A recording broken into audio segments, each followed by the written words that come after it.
Profesor, skuadra juaj përpoq të zhvilloj një lojën e saj, por humbi thellë 4-1. Normalisht që përballë kishim beslidhjen, duke e ditë organizimin e saj, grupin e saj, duke i ditë të gjitha mbështetjet që ka kjo skuadër, ne u mundon të bëjmë diçka, po sot me të vërtet ne nuk shprehme asnjë nga vlerat tona të vërteta, duke pas parasysh se gjysma e skuadrës ishte dënuar me kartona dhe disa të tjerë ishin pamundur. Megjithatë, këta tri sot që zhvilluan këtë ndeshje, unë i përgëzoj për aq kapacitete që kanë dhe dhanë në fushën e lojës, por duke i pa dy skuadrat, unë shikoja domethënë disnivel të madh në lojën për 90 minuta, ku skuadra lezhjane ishte dominuese në gjitha drejtimet, sidomos në pjesën e parë, e cila shprehu vlerat më të mira dhe unë e kam theksuar edhe në javët më përparshme që ekipi lezhjan është një ekip për të pas zili nga kategoria e parë, jo në kategorinë e dytë. Gjatë transmetimit unë evidentova disa lojtarë, ashtu siç e tha dhe ju, të rinj të skuadrës tuaj, dhe sipas meje mua mu dukën lojtar me perspektivë. Banushaj që shënoi dhe gol në fund, Zymeri dhe numri 9 Shekaj. Banushi është një lojtar me eksperiencë, i cili sot tregoi vlerat e tij, ishte i vetmi nga të vjetrit që rezistoi për 90 minuta, duke pas parasysh që kishte 3 kartona dhe ne nuk kena dash me aktivizu normalisht, por ne duke pas parasysh që një ndeshje këtu ishte më shumë se edhe miqësore, sepse ne e dishim që nuk përballemi dot për sa i përket nivelit me Beslidhjen, sepse objektivat tona ne i kanë realizuar, por edhe Çoka i pashtë luajti 45 minuta, dha më të mirën e tij, tjerët ishin gjithë lojtarë të ri, duke vazhduar me Bshetën, me Zymerin, me Hotaj, të cilat dhe Uldedaj janë lojtarë 18, 19 vjeç, 17 vjeç, të cilët premtojnë për të ardhmen.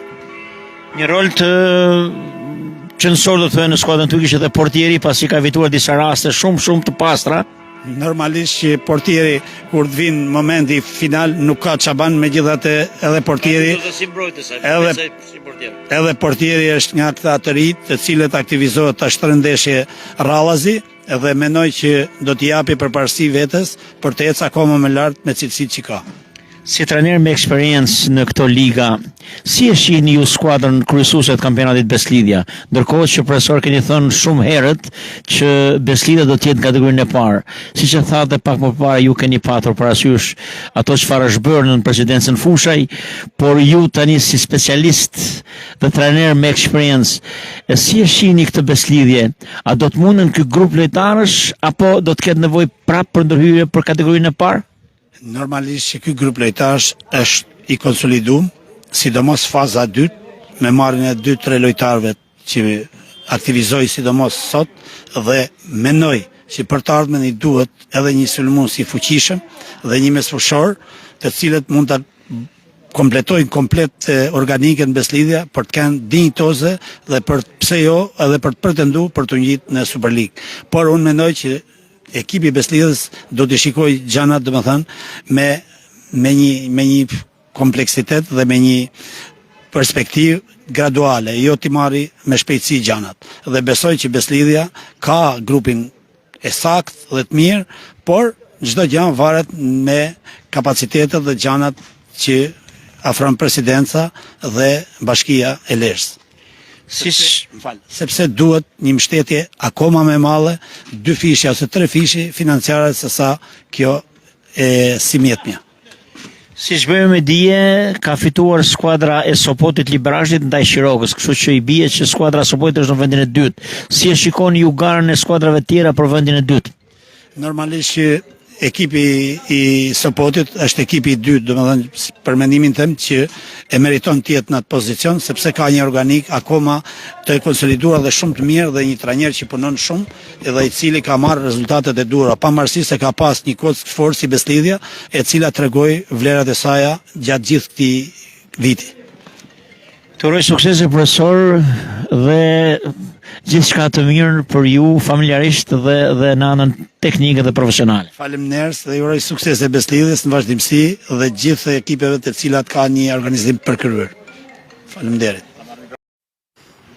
Pavarësisht ekipit që keni patur përballë, shënohet një fitore të rëndësishme për ecurinë tuaj drejt të synimit? Objektivat e ekipit Beslides dihen që fillim është bërë një ekip për më njët një kategori më nel. Ne kemi shumë lojtarë dhe sot edhe ju e pat që ne bëm një rotacion me 4-5 lojtarë që t'i shohim për të ardhmen edhe të vëmë pikat me një që kush është domosdoshëm për ekipin. Por ne 3 pikë është çdo neshje dhe nuk ka që e më pozitive të ekipi jonë që nuk ka vetë knatësi, që objektivi dihet se kush është dhe të gjithë luftojnë për me zonë vendin edhe të tregojnë veten se kush e meriton më mirë, pavarësisht se kur janë shumë lojtarë edhe hatërmetje ka, por ne do vonohet të bëjmë më të mirë ne si staf, që gjithsesi t'i kënaqim lojtarët, marrin minutat e veta dhe ne na kënaq 3 pikëshi që është qëllimi i ekipit tonë. Çdo neshje është për 3 pikë që ta marrojmë këtë kampionat me sukses. Pavarësisht disa lojtarëve elitar që janë pjesë e skuadrës tonë, mua më gëzon fakti profesor edhe i lojtarëve të rinj të cilët po ashtu siç e thatë dhe ju janë futur në ethet e garës, pra për të përfaqësuar vetveten dhe duke punuar secili lojtar për të përfaqësuar vetveten, përfaqësojnë edhe ekipin në tërësi. Po kjo është gjëja më pozitive të ekipit jonë, a kupton që edhe këto 3 që janë e kuptojnë se çfarë qëllimi ka klubi dhe është një garë dhe ne na lejon edhe 25 lojtar, është konkurrenca më e fortë dhe gjithsesi tregojnë veten kush është i zoti, fusha që ku është për me marrë rezultatet edhe gjithsesi me tregu veten për munit për manel një kategori që është objektivi i ekipit Beslides, që është edhe një kategori shumë e fortë me ku jemi realitetin aktual. Jemi vetëm ekip që nuk kemi humbur dhe shpresoj që ta mbyllim këtë kampionat pa humbur, ndërkohë që jemi ekipi që kemi golavrazhin më të mirë, pasi kemi vinë sulmuese më eficiente, do thojë unë, të gjithë kampionatit. Sa kanë parasysh Roboshën dhe Akansas. Si Roboshta, si Akansas janë 2 lojtarë shumë të mirë, e të kanë treguar edhe me rezultatet, edhe me golat, edhe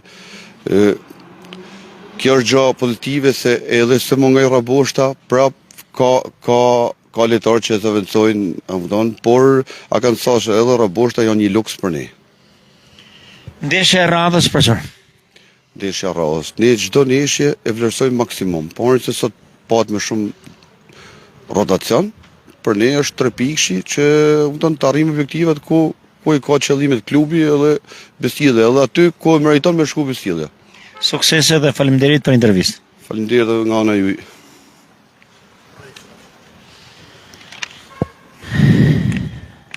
Ndoqëm prononcimet e trenerëve respektive të skuadrës. Pari ishte treneri i skuadrës së Velecikut Besnik Duli dhe më pas zëvendës treneri i skuadrës Lezhane ish futbollisti i njohur Alket Kruja, të cilët dhanë mendimin e tyre për mbarvajtjen e këtij takimi, i cili nuk pati shumë histori për hir të realitetit, pasi u dominua tërësisht nga skuadra vendase Beslidia, jo vetëm me rezultatin 4-1, por edhe me lojë. Ishte një lojë e cila ishte nivelit mesatar, do të thojë unë, pasi nuk pati dhe aq ritëm. Skuadra mike u përpoq të zhvilloj lojën e saj, por diferenca në fushë ishin shumë të mëdha. Ndërkohë që skuadra vendase Beslidia, fal kualiteteve që ka brenda saj dhe jo vetëm të lojtarëve me emër, por edhe siç e theksua, edhe të lojtarëve të rinj, të cilët janë një grup lojtarësh mjaft me perspektivë, treguan se skuadra brenda vetvetes ka jo vetëm objektiva të qarta, por ka dhe kualitete që po përgatitet dhe sa duket stafi drejtuesi i skuadrës së Beslides me në krye presidencën Fushaj tashmë po ecën në 2 drejtime.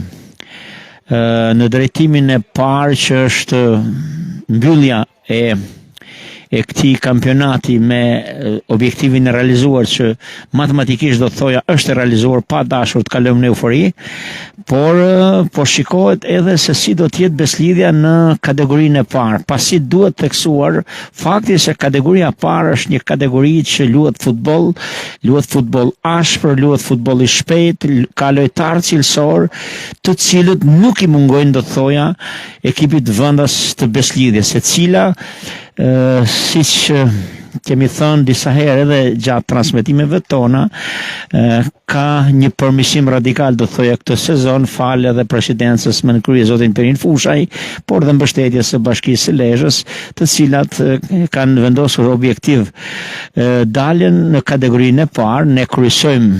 të vetëm grupin me diferencë pikësh nga ndjekësja më e afërt, ndërkohë që jemi ekipi vetëm që nuk kemi humbur dhe sipas kalendarit shpresoj që të mbyllet ky edicion pa humbur, ndërkohë që kemi një golavarash shumë pozitiv, ndoshta më të mirën e shumë viteve të skuadrës së Beslidhjes. Kemi përcjell këtë takim drejt për së drejti përmes statusit të zotit Agostin Cin Marini, gjë të cilën e kemi bërë edhe në ndeshjet që skuadra e Beslidhjes ka zhvilluar në transfert. Dhe jemi të vendosur që të përcjellim emocionet për tifozërinë dhe për ata që e kanë të pamundur të ndjekin ndeshjet drejt për së drejti në stadium. Duhet të theksoj edhe një herë faktin se fal kushteve të krijuar nga presidenca Fushaj, edhe në ndeshjet në transfert tifozëria lezhane ka mundësi të shkojë të ndjek pasi vihen autobus gratis falas në shërbim të tifozërisë për të mbështetur ekipin e tyre, gjë e cila ka ndodhur në të gjitha ndeshjet në transfert, ashtu siç besoj do të ndodh ky trend, do të thoja, edhe në ndeshjet e mbetura. Kalendari dhe jo vetëm na favorizojnë dhe besoj që skuadra e Beslidhjes është do të jetë skuadra në sezonin e ardhshëm që do të jetë në kategorinë e parë dhe gjithnjë më shumë po punohet nga stafi drejtues teknik, por edhe nga presidenca për të patur një ekip kompetitiv, një ekip përfaqësues me vlera që të tregojë vlerat e futbollit lezhan, të skuadrës lezhane që ka një histori në futbollin shqiptar.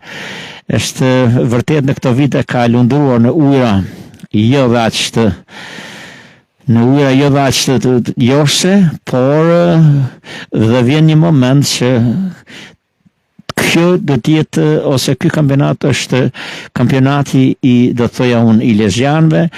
troket ora, troket fati dhe mundësia, dhe sezonin e ardhshëm skuadrën e Beslidhjes do ta kemi në kategorinë e parë. Nga unë Martin Dedaj, nga ambientet e stadiumit të qytetit të Lezhës, stadiumit Beslidhja, së bashku me kolegun dhe mikun tim, zotin Agostin Cin Marini. Agostin Cin Marini është institucion individual mediatik, e kam thënë dhe rithem disa herë, që fal pasionit dhe përkushtimit të tij bëhet e mundur edhe ky transmetim i drejt për drejt. Ka dhe nga ata kritik që ndoshta kjo punë e jona i duket si punë, nuk e di se si mund ta përkufizojnë ata, por kjo është pak e rëndësishme. Rëndësishme është që ne kemi mision të përcjellim për tifozërinë lezhane atmosferën e ndeshjeve, të përcjellim ose të ecim me ritmet e fitores, me ritmet e kënaqësisë së tifozërisë lezhane për ekipin e tyre të zemrës Beslidhja. Nga unë Martin Dedaj, nga stadiumi Beslidhja, qyteti i Lezhës, miru dëgjofshim dhe miru pafshim në takime të tjera së bashku me mikun tim Agostin Cin Marini.